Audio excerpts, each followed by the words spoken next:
So hello guys, welcome to my YouTube channel. तो हमेशा की तरह आज भी हम आ चुके हैं अपनी पोल्ट्री फार्म पर।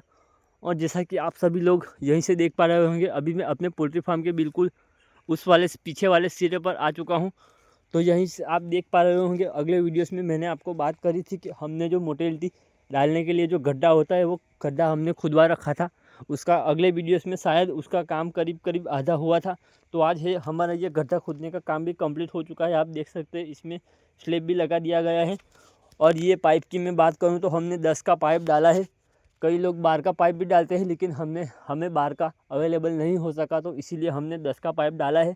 बाकी कुछ इस तरीके से अभी इसको हम पूरा भर देंगे गड्ढा। अभी 1-1.5 फुट के आसपास हम इसे ऊपर रखेंगे और उसमें पीवीसी का ढक्कन लगा देंगे, तो हमारे गड्ढे का काम भी कंप्लीट हो जाएगा। तो अब से सारा मोटेलिटी हम यहीं डालेंगे।